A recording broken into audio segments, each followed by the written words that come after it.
MOONSTAR, a Sailor Moon podcast, is presented by the Vintage Anime Video Network.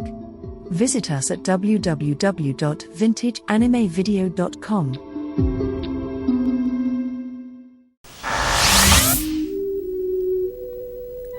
So, Artemis, what do you think's the best way to beat Queen Beryl? Artemis? That cat, he's such a lazy bones. Of course, I could use a little catnap after all the training we've been putting in. Take a snooze, I'll think better.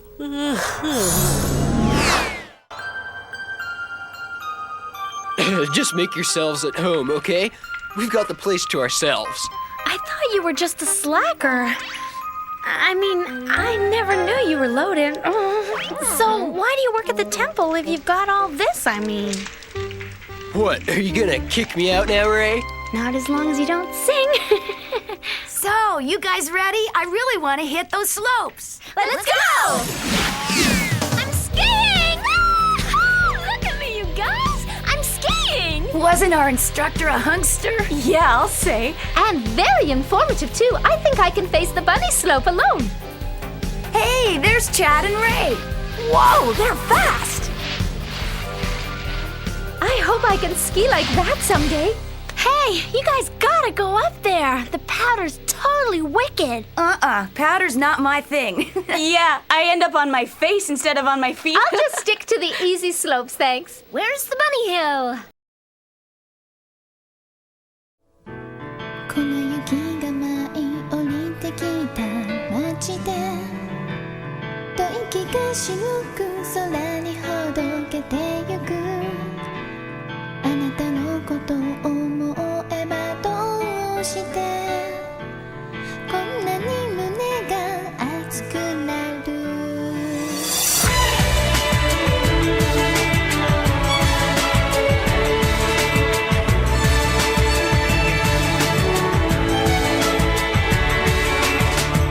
Hello and welcome back to MOONSTAR, a Sailor Moon podcast. I'm one of your hosts, Alex, and this week we will be covering the 34th episode of the Deke English dub, aka the 90s dub, of Sailor Moon, titled Ski Bunny Blues. For the time being, MOONSTAR's classic episodic coverage is moving to a bi-weekly schedule, so that means you'll be getting episodes like this roughly every other week, and on the off weeks, we're going to be dropping things like the cast interviews, specials, and any other type of episode that's not, I guess, considered a classic MOONSTAR style episode, but not every off week will have an episode like that. That's just going to be the schedule for right now. That's just how things are working out the best for us here to keep the episodes high quality for you guys. And you guys have always been an understanding audience, so I'm not even really worried about that. However, you can tune into Keepers of the Cloud, which will also be dropping on the off weeks from MOONSTAR, where you will get myself, Matt, who is my co-host there, and then on the podcast feed, we do Chris's Corner at the end. So you'll get all three of us over there every other week. So yeah, if you're going to miss us too much, you can do that. Also, I'm very excited to announce that MoonstarPod.com will be the temporary home for Sailor Moon Sacrifice. Sailor Moon Sacrifice is a fan-created manga, which was originated as a YouTube series created by Kaosu Studios, which was later moved into the manga version that we know today. And you will be able to find high-res galleries of, I believe, Act 1 first. We might be adding more soon. I'm not entirely sure, but that will be up by the end of this week on moonstarpod.com/sacrifice. So go ahead over there and check out that. And while you're at it, you might as well go and listen to the first MOONSTAR Spotlight episode we did, which featured Kaosu Studios. It's a fabulous conversation, and you'll get to learn all about what Sailor Moon Sacrifice is in detail before you go and actually read it. So why not? Final announcement for today. Auditions for Sailor Moon Another Story the series and Project Gaiden card are still underway. We are getting closer to completing the cast for both. I believe there's one role left for Project Gaiden card and maybe 3 or 4 left for Sailor Moon Another Story the series, which will be dropping who knows when. The production schedule on that is sort of based on the cast coming together, what it looks like for us to get lines turned around, and how long it takes for me to edit them. So you're going to just have to wait on any dates for that. But if you're interested in participating, go over to castingcall.club and search for Sailor Moon Another Story, the series, or Project Gaiden card. I will have links in the episode description. And submit your auditions directly via castingcall.club. Now let's get into this week's episode. All right, I'll see you in the outro.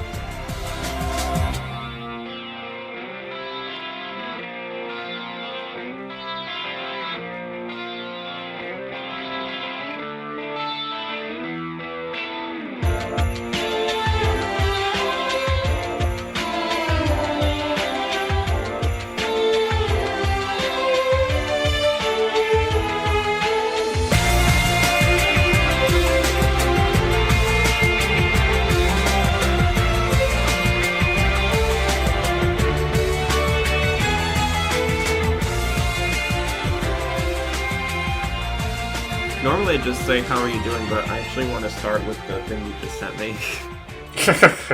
Can you tell everybody, because you have to describe what it is visually so they know what we're talking about. What is it?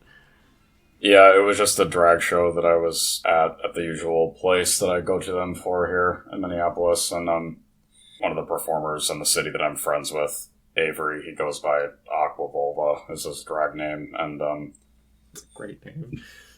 The costume that he's in for the last number of the show last night is I guess it's a strawberry shortcake inspired outfit and wig.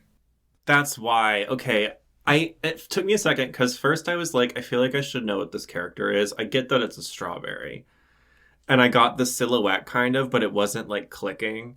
And then as soon as you said strawberry shortcake, I was like, oh, you're right. Okay. Because she's a little girl, you know what I mean? And this is a drag queen. So I was just like, what is this? No, I just personally love it because I really love fruit clothes, which is so specific.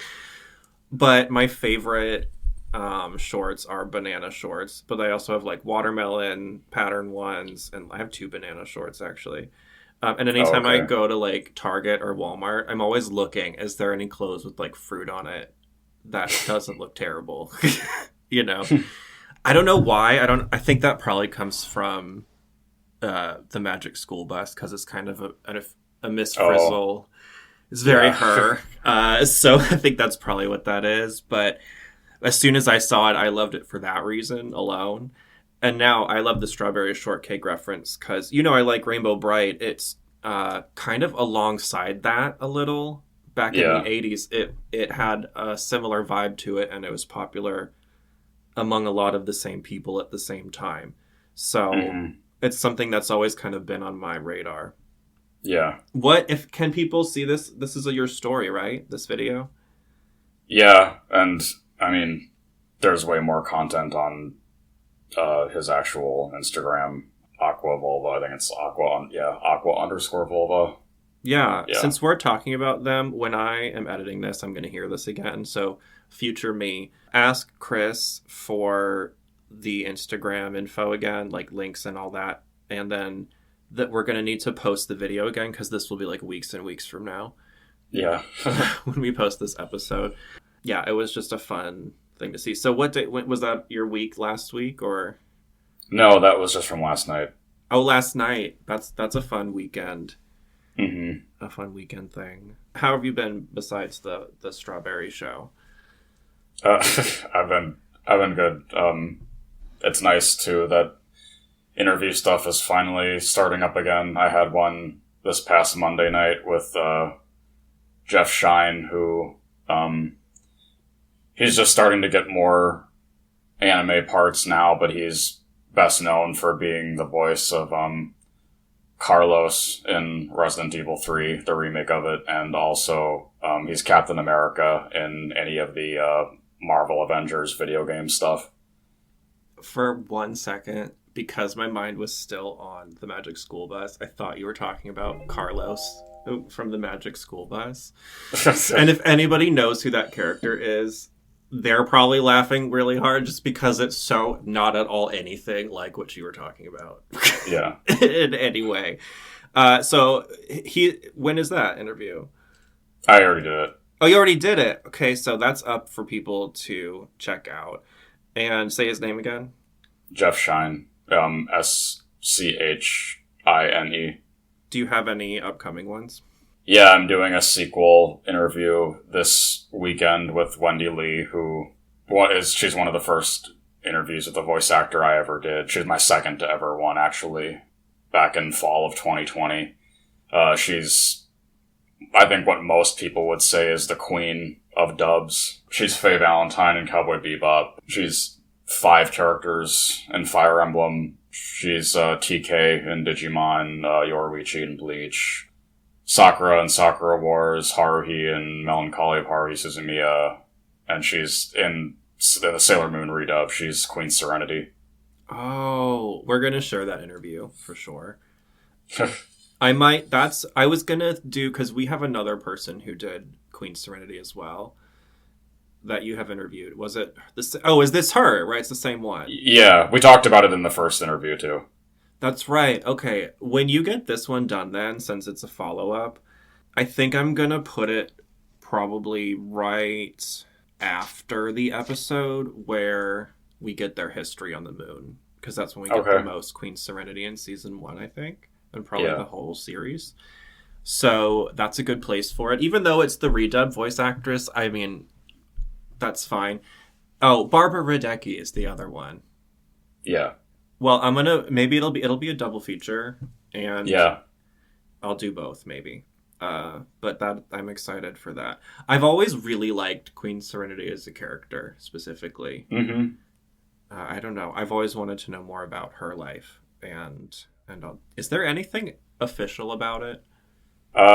Maybe. I don't know. I don't think so, though. I was wondering if they've done anything in some of the new content. I don't think so. Is there any Sailor Moon news that you're aware of? Like new stuff? Yeah. No. Yeah, when I searched, I just saw like top 10 episodes that Reddit said or whatever. And then I started looking at it and I was like, I don't think I can share this on the show. This is not worth it. There was, I don't know what event it was for, but I did see in Japan for some kind of thing that Naoko drew illustrations of Minako and Makoto on Shikishi for, I don't know if she was like giving it to them, but it was for the original voice actresses for both of them, Emi Shinohara and Rika Fukami. There was they were displayed at some kind of Sailor Moon event in Japan. I saw it on a Japanese Instagram. Oh, that's pretty cool. I'm sure we have some listeners who also speak Japanese, so they might want to check that out. And I don't know if they give subtitles or I don't know, translation, but so people can look that up. There is one piece of news you told me about, actually, about Terry Hawks. Oh, yeah. I don't know if I'll hear back from her. I haven't yet, but it's cool to see that she's active on stuff, finally, because I didn't even know that until Rhett storied a post that she made recently. And I saw that she is, like, relatively active on Instagram, and then she has a website that she maintains and updates now. Well, just the fact that she is, like, active online in general was the announcement I was excited about. But yeah, of course we've reached out, right? Basically you have. And everybody listening, cross your fingers, because we got to share the Sailor Moon news interview, which happened very quickly, I think, at a con with her. But getting a full, like, sit-down interview of your style that are much more in-depth would be something really great. And I don't think there's much of that with her. No. Yeah. You ready to get into the episode? Oh, yeah. The only other thing is my tattoo is on Tuesday, so that'll be fun. That's so funny. I was thinking about that yesterday for no reason. It was just like I had this random thought of you saying like something about your next tattoo, and then I was like, I can't remember what he said about it. And I guess it's like, I think happening soon. So there you go. Yeah. Well, are you excited for that? I assume. No, not at all. Yeah, you're like, no, I hate it. That's why I do it. Well, congratulations on that. Do you want to tell people what it is? Yeah, it's the I don't know if I mentioned it before, but it's I probably did, but it's the male version of Alir, which is the protagonist for the most recent released new line, completely new original Fire Emblem game, Fire Emblem Engage, that came out this past January. I'm just getting his, mostly just his head, but like his neck and shoulders and head on the opposite side, on the wrist side of my left arm, so the opposite side of where my Haruka tattoo is. And you have the same artist as you have for your first one? Nope, it's somebody new. I think he's what most people would probably say is the best anime tattoo artist in the metro area. His name is Jared Kincaid. He just has a studio space near the Mall of America. I was going to say anime tattoos are kind of a new genre with this like past two generations. And yeah. I was wondering when that was going to become like, oh, someone's actually known for it. And it sounds like he's one of the people. Mm-hmm. So if people want to check him out, I'm assuming they can find him on Instagram, right? Yeah, it's Gerred and then Kincaid, Kincaid, all one word. Does he have any other Sailor Moon tattoos on display anywhere that you know about? Probably. I haven't scrolled like really deep into his stuff, but I'm sure he's been doing it for 25 years, I think. So he's wow. Probably, yeah. Someone who's like doom scrolls at night, go find out for us. And tell us. I don't have the energy for that, but well, that's pretty exciting. There you go. Yeah. All right. This week's episode is called Ski Bunny Blues. Today on Sailor Moon, Ray and I have both set our sights on winning the Miss Moon Princess contest, not knowing until too late it's a plot by evil Queen Beryl to lure and capture the Sailor Scouts. Can we evade her trap and defeat her evil minions? We'll be right back, and I'll show you.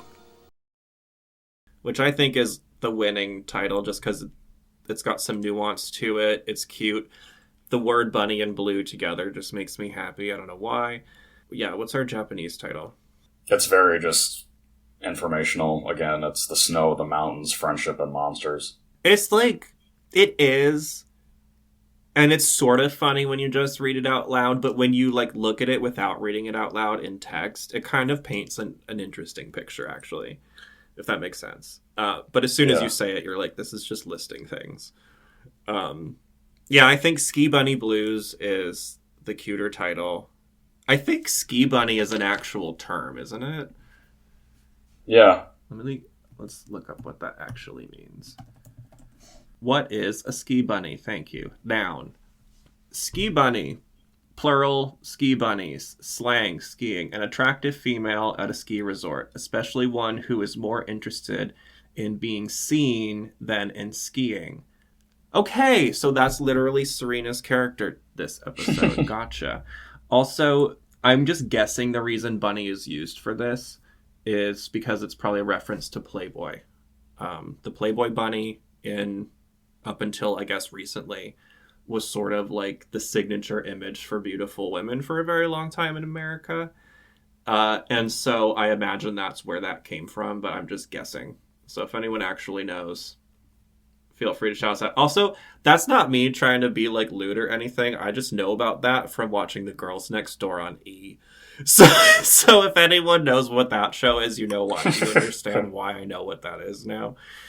Which, by the way, for anyone who cares, 2 of them have a podcast now, and Hugh Hefner has died at this point in time. So they're just like going back and watching the episodes kind of like we do here, and they're just talking about it all and like revealing everything, and it's wild. So for anyone who's interested in that, go check that out. It's called Girls Next Level. Free shout out to them. But yeah, that's interesting. So now we all know what a ski bunny is. I think we all know what snow, mountains, friendship, and monsters are, so I'm not going to Google any of those words. The Deke version starts with a still frame at the Hikawa Shrine for some reason, and then kind of goes into the conversation that the girls are all having there. How does it actually intro? I don't know why there's a random still frame. It's the same thing. Oh, okay. So I guess they were just like, we need more time here. What are they talking about here? Sasaki found an advertisement for something called a Moon Princess contest, and it's at a ski resort. Rei imagines herself having a good time there and winning the competition, whatever, and then they make up some excuse of what they're going to tell both the cats from Minako's suggestion, and then everybody goes along with it. And then they wonder how they'll be able to stay there, but then Yuichiro shows up, and he said that he originally came to the shrine from those mountains so that he would be able to help them out. Hey, you guys have gotta check this out. The Miss Moon Princess contest at the Pinecone Ski Resort. I gotta enter this for sure, don't you think? You want to enter some ski bunny contest? I was hoping you'd want to make a ski weekend out of it with me. Let me see that. Oh. Hey, winner gets 2 weeks free. Sounds like a blast. I don't think Luna and Artemis will be very happy knowing we're going off to play. Yeah, we're supposed to be fighting the Negaverse, right? Besides, we'll never get a room there at the last minute. Couldn't we just see what happens when we get there? People always cancel. You guys can stay at my place. Oh, you have a place there? Actually, it belongs to my parents, but I go up all the time. Cool! Oh, you're gonna come with us, right? Yeah. I always go up this time of year to practice my drumming, bang out some new songs. So we already had some changes. They took out the fact that they're going to lie to the cats because I guess they don't want to promote lying. So, and I kind of, like, at first I didn't catch it, but then as the editing of the episode went on, I was like, I think they messed with that storyline a little. But they say that Luna and Artemis shouldn't have a problem with it, and they discuss, like, hoping they won't be mad that they're going to go do this thing. And then, yeah, Chad shows up and is like, oh, my family has a cabin up there. Yep. You guys can stay at my place. And this is my first note, like, right out the gate about animation. The animation is really high quality in this episode, I think. It's got to be Ito. No. No? No, it's Kagawa. Remember Ito did the last episode. Oh. What? I think I like Kagawa. Which one? Give me a few others he did again. He did. He's like my second favorite too. He's Makoto's debut, Mars versus Cat's Eye, Makoto's Dream Mirror, Haruka Michiru's debut. Oh wow, okay. He's got some really good moments. Yeah, because just all throughout, there's a lot of really cool animation choices made that we don't always get, especially regarding Chad. We get a lot of shots of him where with his eyes open. Yeah, where we see the whole face. And it's like... Oh, God. See, I don't know why this just popped into my head, so we're all going to hear it. In Mean Girls, when What's-Her-Face tells Aaron Samuels that he looks good with his hair pushed back. It's like very that moment for some reason. Because it's kind of like supposed to be showing him as like... I think up until now, he was this goofball character. And now that Rei is no longer with Darien, he needs to be seen as, like, a viable option for her that's not a letdown, I guess. Does that make sense? Yeah. So they're trying to show, like, hey, he's a good-looking guy, too. He's just kind of insane. I think that was the purpose of them doing some of that this episode. That's just what I get from it. Because this also later... is the first time they address some things since certain things have happened, at least in the Deke universe. Anyway, say his name again. I need to burn it into my brain. The anime. Kagawa. Yeah, his full name? Hisashi Kagawa. Hisashi Kagawa. Hisashi Kagawa. Yeah. Oh my god, names are so hard. It's not even just Japanese names, it's all names. Like, I just can't. Yeah, well, kudos to him, because he's fantastic. I think he's great. Right at the Negaverse, though, we see evil Prince Darien and Malachite discussing something, and they get into kind of an argument here. What are they fighting about? MOONSTAR, a Sailor Moon podcast, will return after these messages.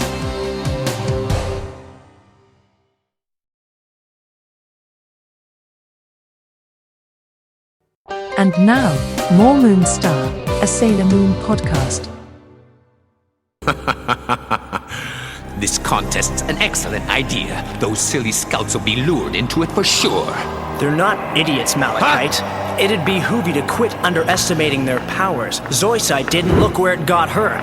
Sailor Moon may seem like a clumsy crybaby, but when push comes to shove, she's tougher than any she-lion. I know this plan'll work. Right. If you ask me, Malachite, the only way you're gonna get that crystal is to lure Sailor Moon here. And you're such an expert, Darien. You know the only reason I tolerate you is because of Queen Barrel's orders, so I suggest you learn to keep your mouth shut. Got it? I know what I'm doing.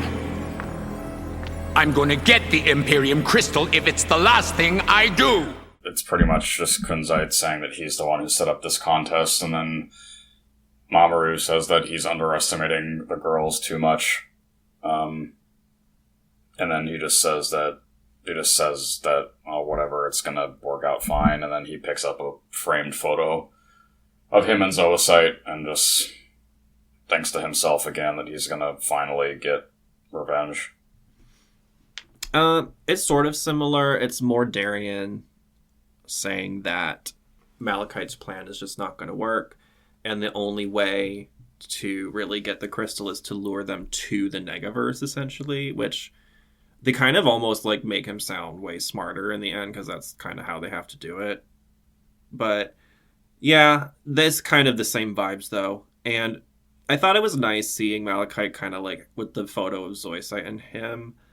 Yeah. And you know, having that backstory of a lost lover giving you, you know, energy to move forward and all that is sort of interesting. This is another scene where it got kind of mixed up. It's like the plot line with the cat thing. So in the Deke one, Amy and Mina are sort of chatting, and she's like, oh, did Luna and Artemis care that we did this? And then Mina's like, oh, yeah, no, they were like, we can catch up on our work, whatever that means. And then it just does one of those weird Deke 90s jump cuts to Luna and Artemis like asleep at the house. And then it comes back, and it's like, that's it. And it feels weirdly put in there. What happens in the Japanese after the Negaverse thing? It does. I mean, it's pretty much just, it's the same. It's a similar thing, but it's Luna trying to say something to Artemis, but then Artemis is already asleep, and then she just thinks to herself or says to herself that, oh, I hope the girls are having fun and staying safe or whatever, and then it cuts back to the skiing stuff. Oh, okay. So I thought they lied to them, so I guess they did end up telling them the truth. Oh, well, I don't know what the weird cuts are about then. It's probably a timing thing, actually, now that I think about it. But we get to see Chad's cabin, and it's super nice. And in the English, Ray says, I thought you were just a slacker. I never knew you were loaded. Which I thought was a funny way to say rich. I don't think people say that much now. Maybe they do, but I don't know. What's like the new slang for rich? People still say that. That's one of the things. I wonder what else people say. No, it doesn't matter. Flush is like a really old-timey term. Let's see. What did you think of Chad's whole situation here? I mean, it's filler, but it's a good idea for filler. What I mean, like, what do you think about having his character have money, but then be, like, still at this shrine living kind of... Because the whole idea is the juxtaposition of choosing to live in what some people might consider... Yeah. I don't know what the right word is for it. Humble, more humble than he has to. I don't know. and it's because of Ray, essentially, right? Yeah, I think it's good for his character. Yeah, it helps that he's not, like, living off her, right? Yeah. I think that adds to him. But yeah, I thought that was cool. And then we get into actual skiing for the first time in the episode, which I thought the animation for this was really cool. I have never skied. I've been on a mountain that has a ski lift, but it was not snowy at the time. And I've only seen snow like twice, so this is kind of one of those, I get to imagine what it's like. Have you ever gone skiing or done any mountain snow sports or whatever? I did skiing. We did an introductory thing with it for 7th grade as part of gym class. Besides that, I've never really had interest in it. My dad he still is, a really good skier. What was the introductory class like, just for people who might want to know? Oh, it was just going around with skis outside of the area that was around my middle school's ball field and track and field, like the normally grassy area that surrounds the fenced-in actual field. Did they teach you how to, like, steer and stuff and go down? And Yeah. Oh. I don't understand how any of that works. It seems super dangerous. And all I ever see on YouTube are, like, random clips The of... fails. Yeah, like people getting buried in the snow and stuff. And I'm like, why? Yeah. But then again, people get eaten by sharks all the time. So, whatever. Yeah. Well, not eaten, but you know what I mean. All right. Skiing less dangerous than swimming with sharks? You tell us, listeners. That's what I want to know. Oh, this was out. Can you explain, because they mentioned this, a double black diamond slope, and that they were going to do something like that. What does that mean? That just means for someone that's really advanced, having a skiing terrain that isn't all just one level, and there's turns that you can go, and it pretty much just means people that are really experienced. Okay, that makes sense. And then we see Malachite with somebody, and I wrote down ski instructor, but I don't know that she's really an instructor. I think she's just like another ski lady that's going to be in this contest, right? I think so, yeah. And she's obviously working with the Negaverse. And then I put here, I wish they put more explanation into where or when, I guess, these people are being turned into Negaverse monsters, because they have it up until this arc, and then now there's just humans that are monsters automatically. Yeah. It's so weird. I don't understand it. And I never really thought that much about it as a kid, but I feel like they sort of dropped the ball in the plot hole there. Just a tiny bit. I do like her design, though. Mm-hmm. She kind of, for some reason, reminded me of Evangelion, and I'm wondering if she looks like any characters from that. Even a little. Not really. I thought you were going to say to Officer Jenny from Pokemon. Oh my gosh, she does, though. You're right. It's the lips. They're, like, specifically drawn the same way. And then it's, like, a similar, like, face, somehow. Mm-hmm. Yeah, she is very Officer Jenny. Okay, that's fun. I, love that character, too. Officer Jenny was always one of my favorites. Oh, this is a fun fact, I guess, because... And I included this because this was the type of thing that back in the day they would have put in like one of those Meet Sailor Mars scout guidebook things. Because they had all kinds of random like facts about the different scouts and all that. Like how Sailor Mercury loves sandwiches. And in this episode, it's introduced to us that Mars is a great skier. So that would be like a fun Sailor Mars fact that we first learn here. I don't think it's mentioned at all before this episode, or probably after. Again. Yeah, but for anyone who is like, building fan content, that is like a fact that you can include about her character to have her a little more fleshed out if you would like to play with that aspect of her.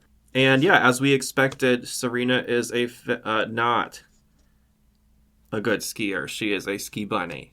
Which also, the nuance of that is Bunny being her nickname in the mixed version of the comics, which were released, or the manga, which was released in America at the same time. And then also in Japan. You know how we have the saying, man in the moon? Have you ever heard that? Yeah. Okay. In Japan, it's the rabbit in the moon, which is like why her motif is bunnies, which is why the nickname Bunny was like given to her in the English manga. So there's all of these like through lines with the title and everything, and it just makes it extra cute to me.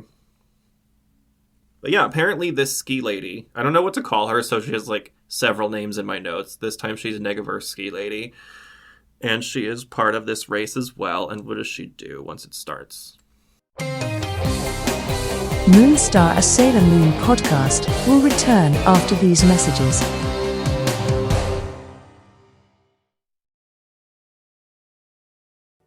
And now, more Moonstar, a Sailor Moon podcast.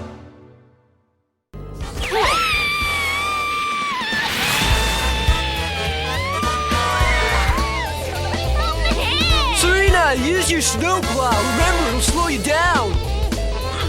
Stormy, where you going?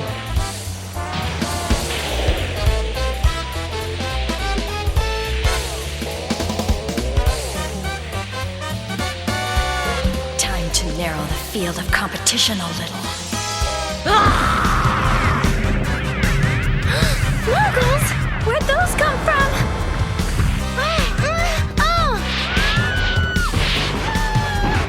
I could swear those weren't there before.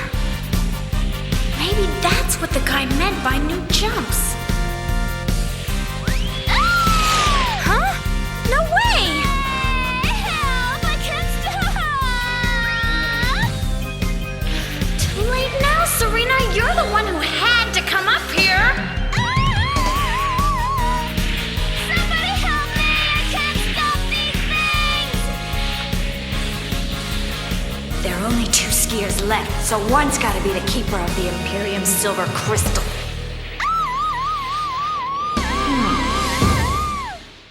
She makes the terrain very bumpy, so everybody else but Rei and Usagi ends up falling over, and then it ends up just being them. And then by the end of it, she makes a giant snowball trail after them too.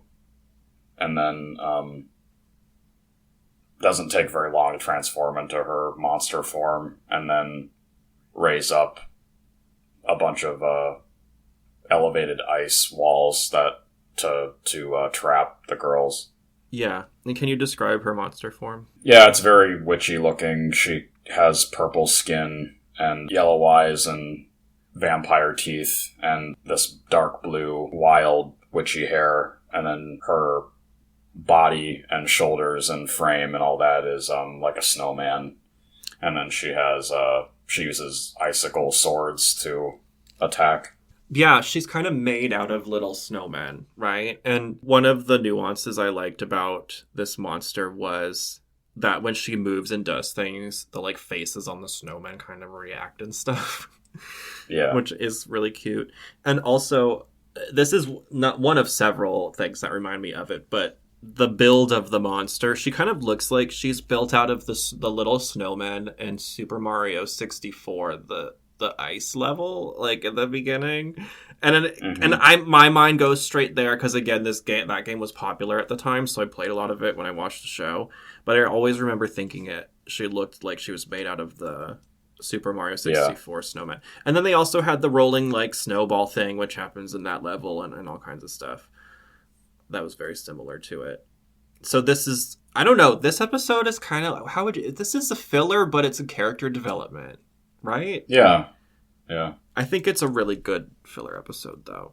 Serena and Rei end up trapped in the snow chasm that this monster has created, and they kind of have a long dialogue here. What is the conversation like in the Japanese version?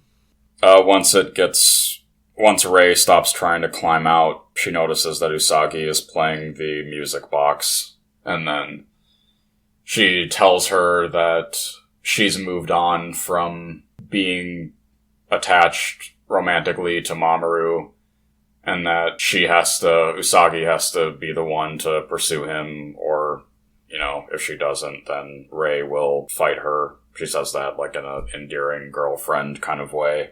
Yeah, she just says that in general, or overall, that they have to both get out of this and be strong, and she has to continue pursuing Mamoru, and she knows that Usagi can get through the possession that he's under right now. The general message is similar. It's a little less specific in the Deke, although they do address the fact that Rei used to be with Darien.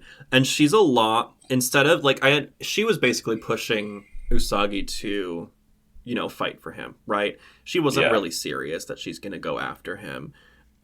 I am assuming in the Japanese version, but it's kind of like a way to motivate her. They chose not to use that.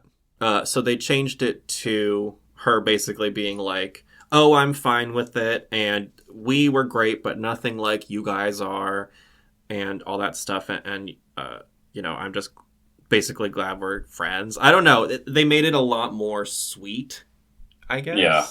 Rather than, like, sassy helpful. I don't know. Yeah. You know what I mean. I think the Japanese version is more accurate to Rei's character, though. Clearly, because it's the original. But what happens when Rei is about to transform? Yuichiro pops out of one of the snow ice walls and says that they should follow him. And then the monster shows up and says that Rei must be Sailor Moon because she is athletic, attractive, all that. And then Yuichiro is really surprised, and then Usagi says that the monster's wrong, and then the monster attacks them, and Yuichiro steps in front of them and then gets frozen. Yeah, and all of this is animated especially well. I thought the frozen Chad thing was really well done for some reason. I don't know why. I think it's hard to draw believably frozen without making it look like goofy, and it didn't look funny. Yeah, really. It was like very serious. And I made a note. We get a lot of really well done backgrounds in this episode as well. But during the fight, how would you describe it? It's like something changes with the background. I think I know what you mean. It's I noticed that tends to happen whenever they're in the middle of a fight. It'll make the way that whoever it was made the background. It's not really the same as it was before. It's more artsy, or whatever they did in Sailor Moon whenever they were still fighting in normal terrain, but in the middle of a battle, they kind of made things more artistic just because they could. Yeah, and I think it's similar. It reminds me of like when they went to another dimension before, but it's not supposed to be that. And then I was wondering too, because by the end of it, it's nighttime. It might have just been like them doing different lighting as the sun is going down, maybe? I don't know. Oh, you know what it probably was? So it didn't just jump from day to night, and there was like this weird in-between moment where you don't know what's happening. Yeah. I don't know. It still works, though. I thought it looked really cool. And finally, Mars transforms. I made a note that Katie Griffin's delivery of Mars power, for some reason in this instance, it's a little, like, over the top. Like, there's a little too much oomph behind it. And I just like to imagine that this is take 30. And by this point, she's just like, oh my gosh, we have to get this over with. And she's just, like, really belting it in there. And for some reason, that was the one that they went with. Because usually hers are some of my favorite. I'll put a clip in here.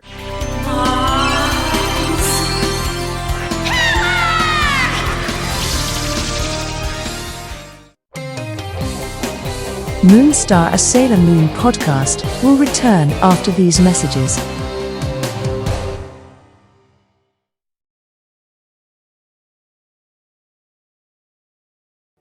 And now, more MOONSTAR, a Sailor Moon podcast. Hold it right there. Oh, Stormy, you came for us. Please call me Blizzard. Might as well get friendly before you go into the deep freeze. I know the Negaverse was behind this. So this whole contest was totally bogus? That's right, Sailor Moon. Hand over that crystal.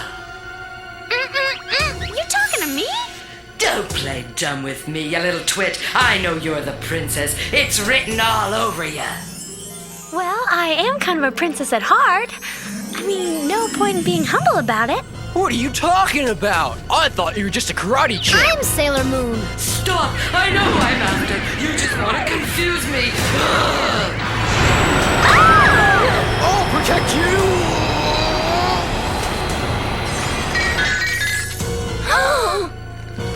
He's frozen solid. Come on, Serena, let's put this Ice Queen back on guys! We get a unique battle this week in the sense that we only have 2 scouts, clearly, who are Moon and Mars. And how does this all go down? Ray uses Fire Soul, but the monster just dodges it, and then the monster is about to throw another spear. But then Mamoru shows up and throws now Black Rose. They've been black for like 2 or 3 episodes now, but does that, and then he's about to attack the girls, and then both Ray and Usagi get doe-eyed and say that, oh, you can't attack because this is Sailor Moon, who you were in love with, or that you care a lot about. And then he hesitates, and the monster shows up again and tries to attack again, and then he throws a normal colored rose to break the monster's ice spear, and then Usagi does her normal thing. Yeah.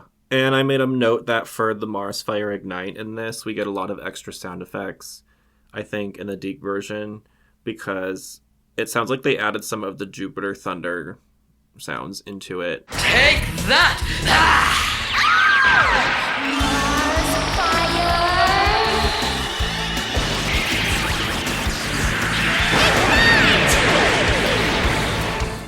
I think they wanted to elevate it because it was just the 2 of them this battle to give it a little more like pow. I like that stuff. It doesn't bother me, but it was an interesting. I'm assuming that's a change. I don't think that's in the Japanese one. Was there thunder sounds in her fire attack? No. Okay, yeah, they added that. Actually, it sounds a lot like the intro of the song, like the English Sailor Moon theme song, where it has that kind of like thunder crackling at the beginning. Do you know what I mean? Yeah. I think it might actually have been that. I don't know. And then also, I just noted that Tuxedo says specifically, I saved you this time, but that doesn't mean it'll happen again. Solidifying that they're enemies. And yeah. I noted that he's sending a lot of mixed signals. Yep. Which, to be fair, is not his fault. Fair enough. Because, like, when you're getting brainwashed by an evil organization, I don't know, how much can you do about that? But I kind of appreciate the back and forth with the red rose and the black rose. What do you think of that whole tug of war going on? Yeah, I think it's cool. Do you prefer the black rose aesthetically over the red rose? Probably, honestly. I'm not gonna lie, I have the VHS box right in front of me for this, that this episode is on, which there's 2 more left on this. I forgot to talk about it last week, but it has Tuxedo Mask on the front, which is rare in and of itself for the box art, and he's holding a black rose, and that has always made this one of my favorite of the season 1 boxes. Yeah. In addition to that, though, the background colors are kind of this like pastel blue and pink with stars patterns on it, and it's kind of reminds me of like Trix yogurt for anyone who ever had that. Yeah, it looks like swirly Trix yogurt with stars in the background. It's just a really cute box. It's called Field Trips, and it's volume 9. And unfortunately, it's turned out to be one of the more rare ones from season 1, to the point where I don't think I've seen one appear online in over like 6 months. Which is kind of a while for any of these. So if anyone has one, congratulations, I would hang on to it. Because you might not be able to get it back. After the battle, what's up? What happens? Yuichiro comes to. They lit up a fire once they got out. And then he asks what happened. And Ray says that they were saved by the sailor soldiers. And then Usagi says that he also helped, and he was really cool. And then Ray, when he says it again for validation, Ray says that, yeah, he was kind of cool, and then that's enough for him. And then the rest of the girls show up. When they ask what was going on, Ray goes back to her and Usagi's usual relationship as a front, and just says that Usagi messed everything up, and that's why they got lost from everybody else and whatever. And then Usagi just starts whining about it, and that's how the episode ends. It's pretty much the same. There was a couple things I wanted to... Oh, can you hear me okay? Okay, there was a couple things I wanted to note on that. Animation-wise, like I was saying before, it's nighttime now, and this whole conversation takes place around a fire under a street lamp, which is an interesting thing to animate lighting-wise, because you have to really think about the colors and the shadows, I would imagine. And I think that Kagawa. I think he really did this specifically extremely well.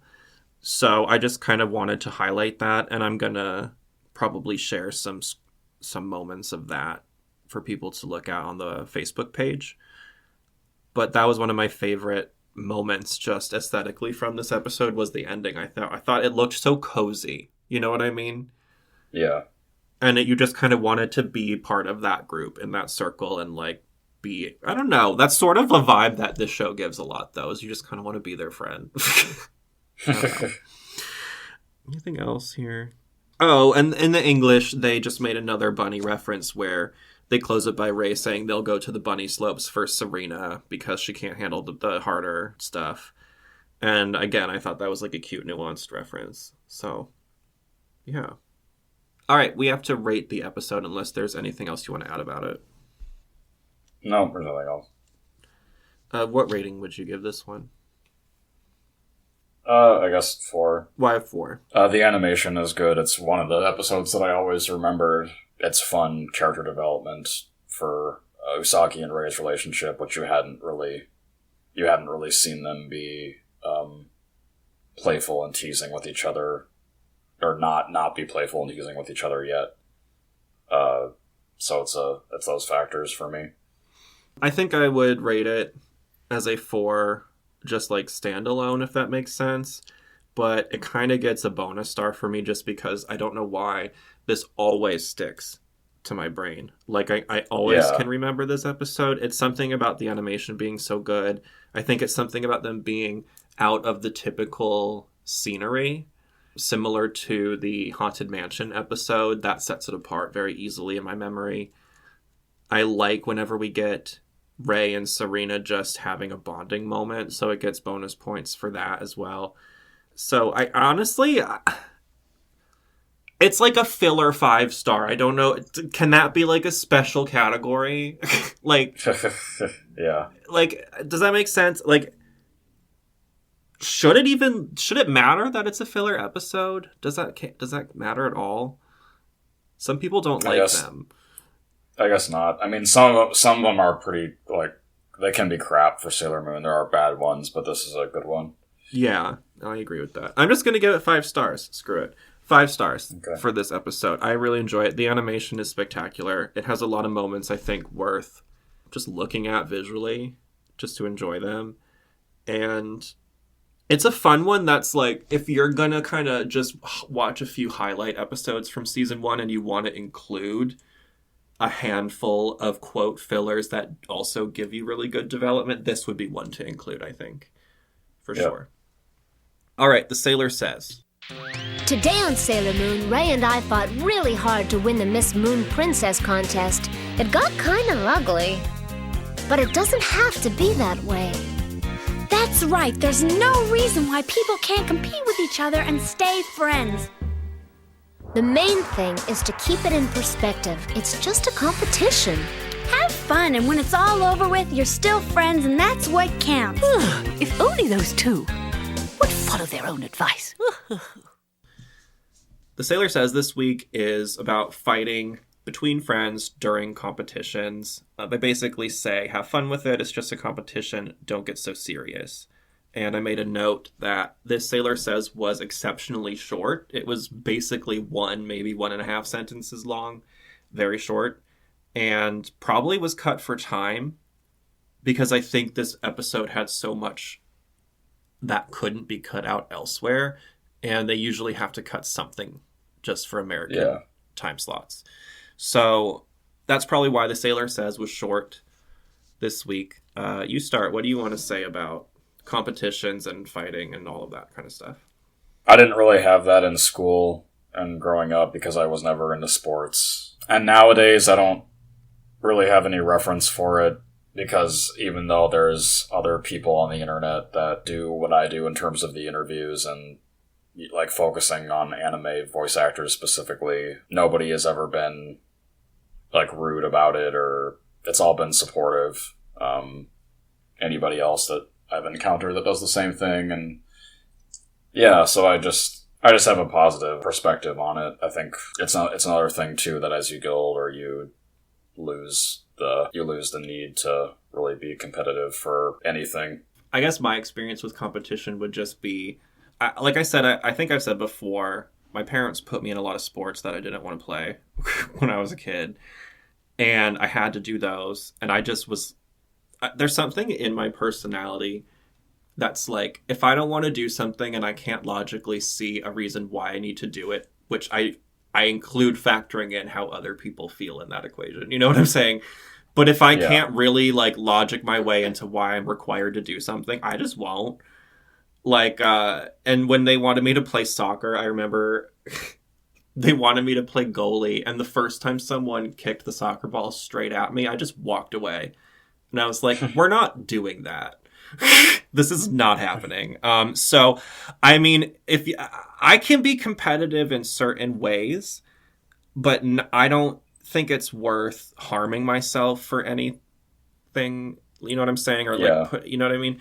I did a lot of music competitions growing up, but they're unique in the sense that you are rated against other people, but it's an individual sport because you go in on your own. If it's like a solo or whatever, and then you get graded based on your individual performance, and then that's compared to other people in your division. And at the end, they kind of award several prizes, and there's all kinds of categories and stuff like that. So even when you like don't get the top prize, a lot of times you still get something if you performed well enough, like. And then beyond that, it doesn't hurt if you don't get a prize because you're just kind of like, maybe it wasn't my year, or like, I don't know. They also would do shows after where the people who won the top prizes would all perform. And I got to perform in some of them and not in others. And in the ones I didn't perform in, I was like, oh, they clearly should have won. Like, they're insane. You know what I mean? Like, you would have to be delusional to deny that. So... I don't know. It's not that competitive of environment, or at least it didn't feel like that to me. That was not my experience with music competitions. I think other people probably feel differently about them. All right. Well, I guess that's where we'll end today's episode. Do you want to add anything? No, I don't think so. All right. We've got a couple more before the Venus one. And I'm going to start dropping episodes again.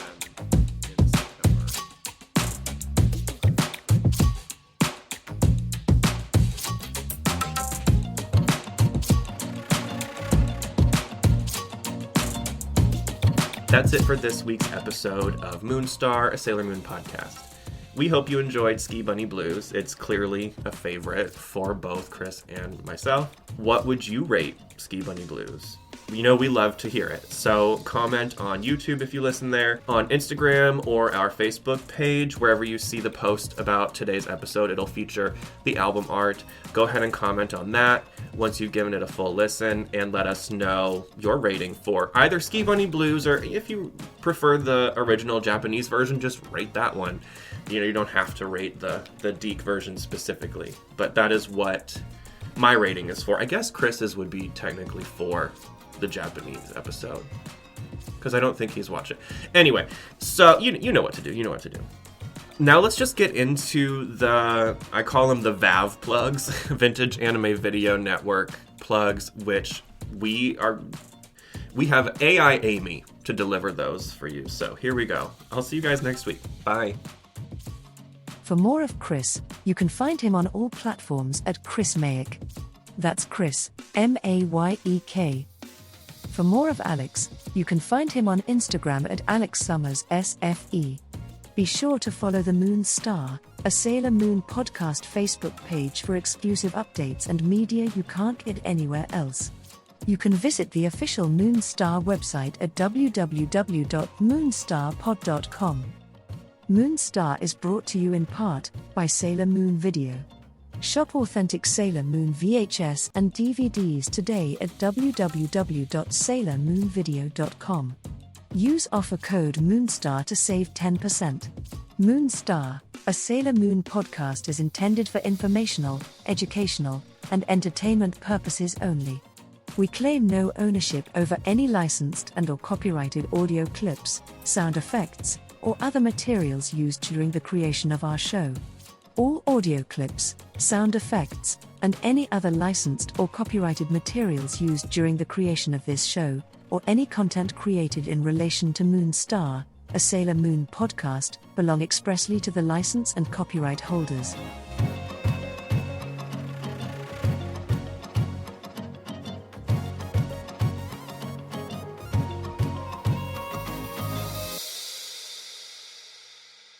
That's right! I am Sailor Moon, champion of justice and sworn enemy of the Negaverse!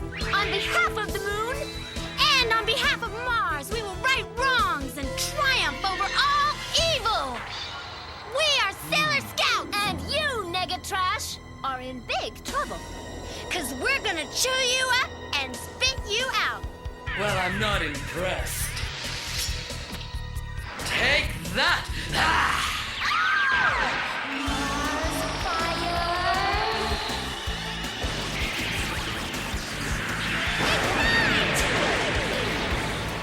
So long, Sailor!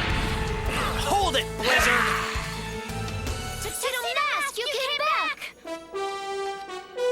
Sailor Moon, Sailor Mars, nice to see you again. What's going on? You're not following your orders, Blizzard.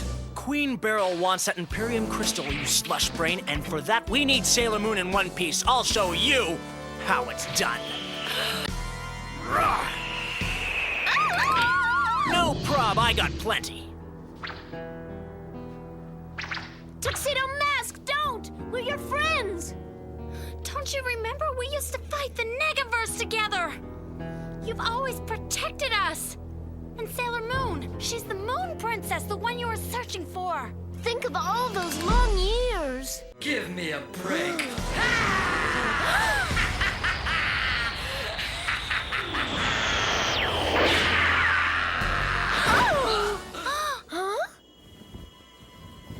He saved us! Oh. Whose side are you on anyway? Hurry, now's our chance! Right!